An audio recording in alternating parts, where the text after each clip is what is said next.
Hi, I'm George Levy for Blog CAU, and right now I get the opportunity to speak to George Murnane, the CEO of Jet Token, and Mike Winston, the chairman of Jet Token. And I've actually gathered you both here because I actually want to have the opportunity to look at the business from two angles. One of them from where the chairman would look at it in the vision plan, and you from the operations perspective, because right now Jet Token is live, and I want to be able to get into both of your minds to really get a big rounder picture of the operation as it goes. Is that okay? Sounds good. Fine by me. Okay, Mike. So I want to start with you first. When we last spoke, we actually had the opportunity to recount some of the things that have happened since you actually were in Coin Agenda. A lot has happened. You brought George on board, right? But right now, actually, I hear a lot of planes flying around. This is actually an operation where you actually are booking charter flights right now. You have members. There's a lot of things. How does this actually play into the vision as it moves forward? Because George is part of the plan. What are your forward-looking plans beyond merely George? Which, George, you're a great addition, but there's more to a business than merely George. Well, first I want to say a big thank you to the 3,700 shareholders that made this vision possible and have enabled us to hit some important milestones, such as launching an app in the iOS store, bringing on George, who has 30 years of experience that we were very fortunate to have brought on. Third, that we'll be taking delivery of 4 Honda Jets in Vegas later this year. Very exciting. And of course, we'll have at least 2 more iterations of the iPhone app and Android app out later this quarter. The next is the Android version of the app and another iOS version. And then, of course, toward the end of the year, upgraded versions of both of those. I guess that's where I'd start. And then with regard to the future, well, we've hit those milestones. We're going to stand up air operations with the help of our partner, Gama Aviation. We're privileged to be here in their hangar today at Vegas, where we intend to be locating our Honda Jets in the not-too-distant future. And once those are stood up, go from there. Yeah, George, now I want to ask you specifically, from the operations perspective, you actually have a long-term background in the whole aviation space. This is now a technology firm.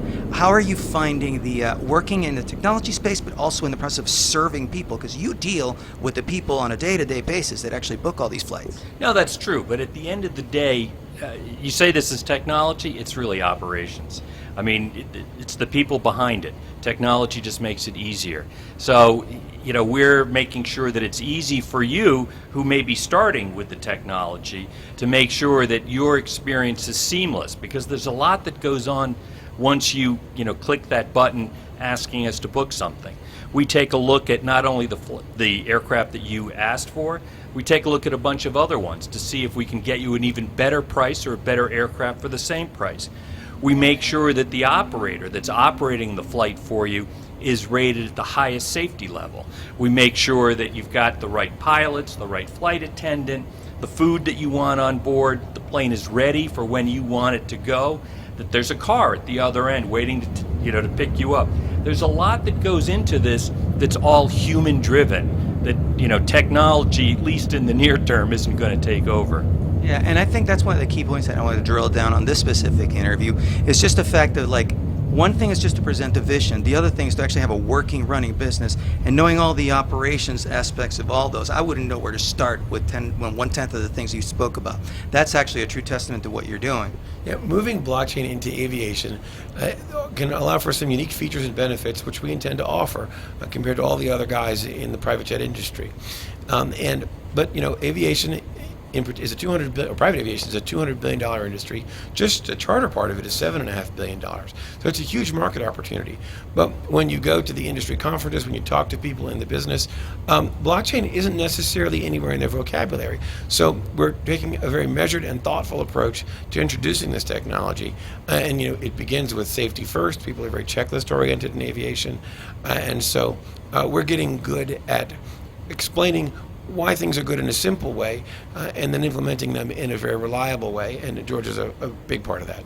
Yeah, one of the things that I find most interesting about the vision is the fact that everything's narrowed down to an app, and just to be able to say, I'm just going to cliche the whole cliche about there's an app for that. Well, I never thought that I would have an app to actually book one of these. That's actually something I have to say, and you actually are the one that's actually behind that app.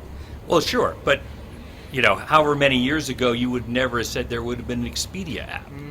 And so, to the extent that we're now creating the equivalent app, it's just a logical extension. Cool. So, gentlemen, actually, I'm very glad I got to speak to both of you, see both perspectives, and I wish you both the very best. Thanks very much, George. Thanks, George, and we'll get you on one of these pretty soon. Thank you kindly. For Block CDU, I'm George Levy. Thank you for watching.